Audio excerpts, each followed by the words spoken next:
I'm Brianna, 33, from Austin, Texas. I work in project management for a tech company. Last quarter, I was shortlisted for a senior role I'd been working toward for 2 years. Everyone knew I was next in line, including Jenna, my colleague and supposed friend. Jenna had always been competitive, but I thought it was harmless. We went to lunch together, shared office gossip, even celebrated small wins over coffee. I had no idea she was plotting behind my back. A week before final promotion decisions, my manager called me in. He looked uncomfortable. Said they'd received anonymous emails suggesting I was bad-mouthing leadership and looking to jump ship. The emails were detailed, quotes, dates, even alleged screenshots. I was stunned. I denied everything, but the damage was done. The VP got nervous. My name disappeared from the list. The promotion went to Jenna. I couldn't prove it was her, not right away. But I had a gut feeling. So I got smart. I started a quiet internal audit of our project email logs. With help from a friend in IT, and full HR approval once suspicion was confirmed, we tracked the IP behind the anonymous emails. It came from Jenna's company laptop. Multiple times. During work hours. I didn't confront her. I waited. 3 weeks later, Jenna was called into a surprise review meeting with HR and the VP. She walked in smiling. She walked out crying. She was fired the next morning, for misconduct and document falsification. As for the promotion, it opened up again. And this time, I didn't just get the job. I got her office too. 2 years ago, I moved to Synertech from a smaller startup.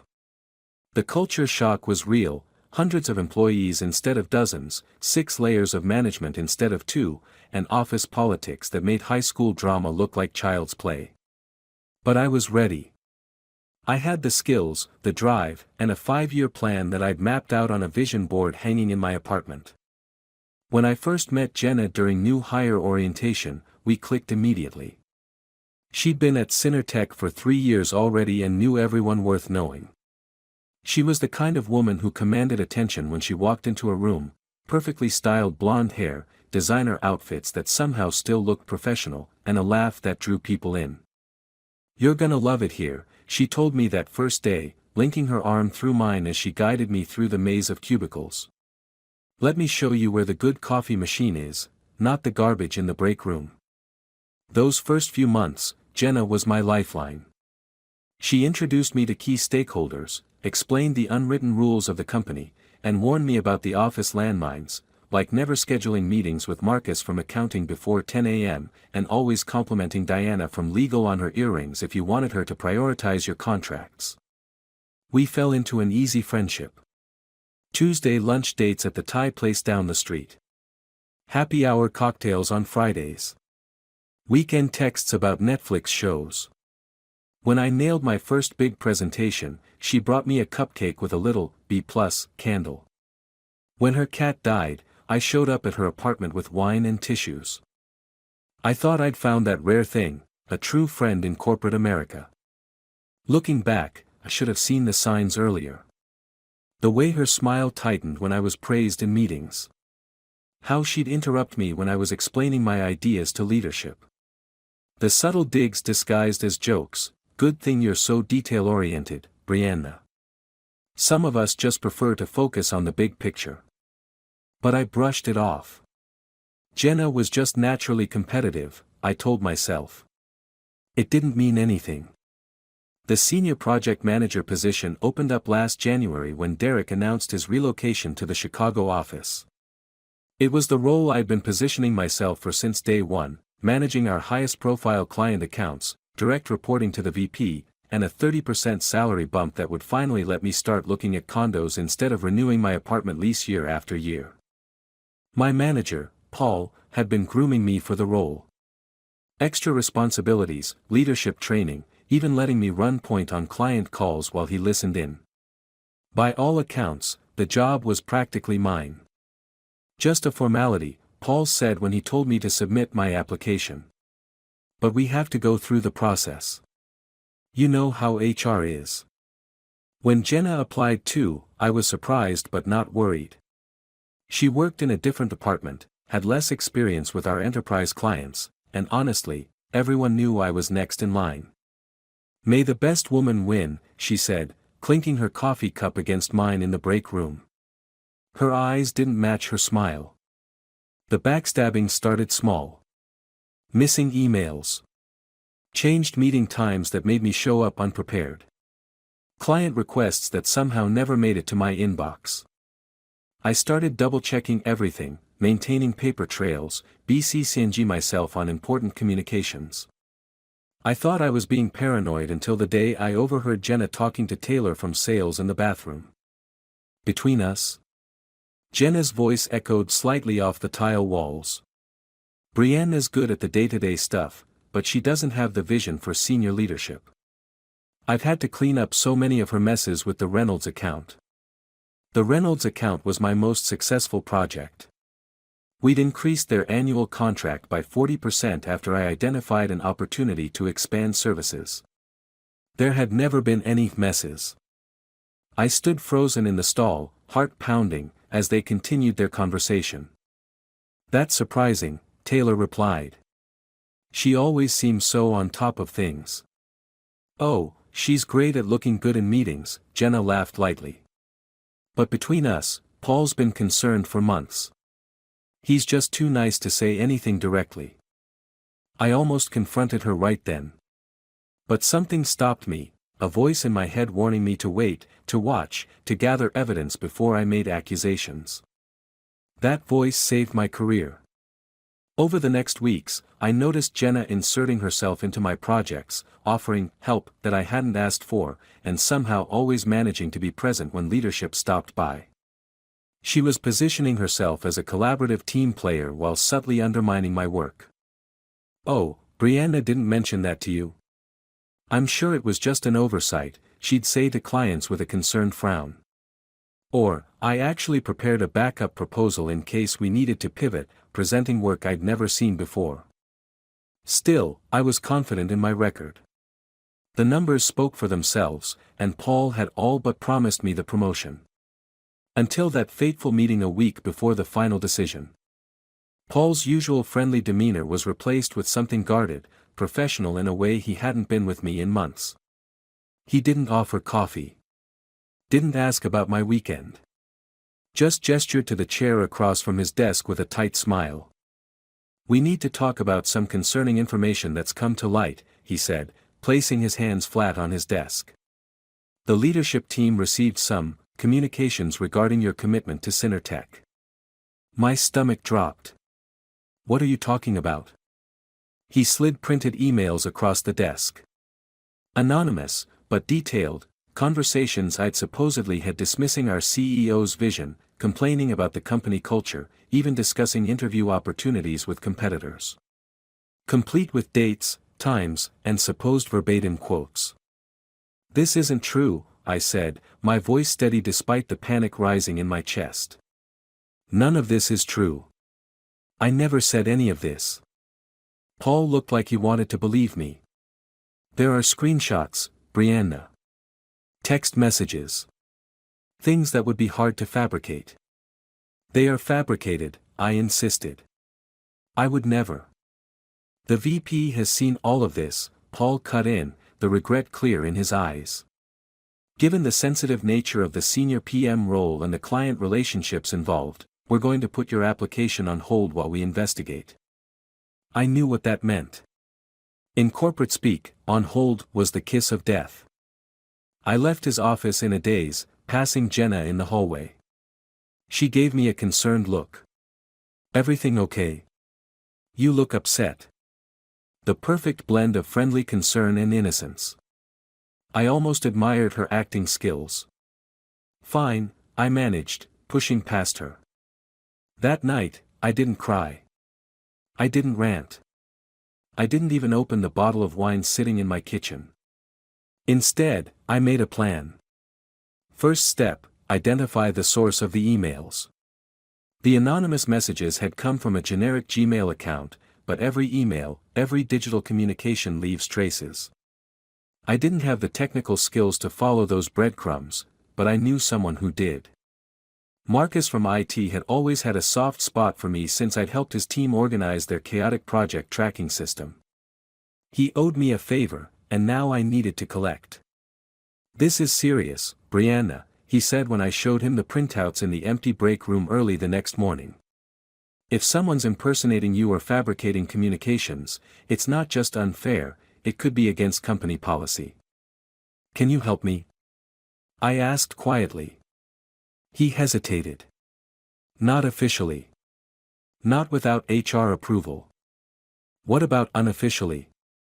3 days later, Marcus slipped me a sticky note with an IP address and timestamp. The anonymous emails had come from within our building, from a Synertech device. I took this information to Jessica in HR, not Jenna's friend Melanie who handled routine matters, but Jessica, the director who reported directly to the chief people officer. "I have reason to believe someone is actively sabotaging my career through falsified communications," I told her calmly, sliding the evidence across her desk. "I'd like to request a formal investigation." Jessica was thorough and discreet. She didn't tell me much, but she promised to look into it. "If your allegations are true, this is a severe violation of our code of conduct." Meanwhile, the promotion announcement came as expected. Jenna's smiling face appeared in the company newsletter under the headline, "Congratulations to our new senior project manager." The accompanying quote from the VP praised her team-first mentality and unwavering commitment to Synertech's mission. Colleagues gave me sympathetic looks. Some awkwardly congratulated Jenna while glancing my way to gauge my reaction. I smiled and carried on with my work, ignoring the whispers. Jenna was flying high, taking over the corner office, joining leadership meetings, even mentioning to anyone who would listen that she was house hunting in that exclusive neighborhood near downtown. "No hard feelings, right?" she said, stopping by my desk with a coffee one morning. I was surprised as anyone. "But I'd love your input on the transition. No one knows these clients like you do." She wanted my knowledge. My relationships. My years of carefully cultivated trust with our biggest accounts, handed over with a smile to make her success easier. "Of course," I replied, matching her fake warmth with my own. "Why don't you send me your transition plan, and I'll add my thoughts." For 2 weeks, I played along. I shared non-essential information, attended her transition meetings, and maintained a professional facade while Jessica's investigation proceeded behind the scenes. Then came the meeting request from Jessica, performance review meeting, mandatory attendance, with Jenna, the VP, and HR all listed as attendees. I wasn't invited. I watched from my desk as Jenna strutted into that conference room, designer notebook in hand, confidence radiating from every pore. She probably thought it was a formal induction to the leadership team, her final victory lap. The blinds were closed, but the conference room walls were glass. Everyone could see the meeting unfold like a silent movie. First came confusion on Jenna's face. Then disbelief. Shock. Her head shaking repeatedly, hands gesturing emphatically. The VP's stern expression never changing. Jessica sliding documents across the table. More denials. Then came the moment, the perfect moment when Jessica turned her laptop around to show something on the screen. I couldn't see what it was, but I saw the color drain from Jenna's face. Saw her shoulders slump in defeat. Saw the tears start to fall. The meeting lasted 47 minutes. When the door finally opened, Jenna emerged with mascara tracks down her cheeks, clutching her belongings as if they might anchor her to a reality that was rapidly slipping away. She didn't look at anyone as she walked to her desk, grabbed her purse, and left without a word. The next morning, an email went out to the entire company, effective immediately. Jenna Miller is no longer with Synertech. We thank her for her contributions and wish her well in future endeavors. Corporate Speak 4, fired in disgrace. Paul called me into his office that afternoon, his friendly demeanor fully restored. "I owe you an apology," he began. "A significant one." The investigation had revealed everything. Not just the anonymous emails, but a pattern of sabotage spanning months. Jenna had been accessing my computer when I stepped away for lunch or meetings. My habit of keeping my workstation unlocked, against IT policy, I admit, had made it easy for her. She'd created fake screenshots, edited real conversations to change their context, and built an elaborate case against me piece by treacherous piece. "The senior PM position is open again," Paul said. "And the VP would like to speak with you tomorrow. I think you'll find he's very interested in discussing your future with the company." 3 days later, I moved into the corner office, Jenna's office, for all of 2 weeks. I requested maintenance to repaint the walls.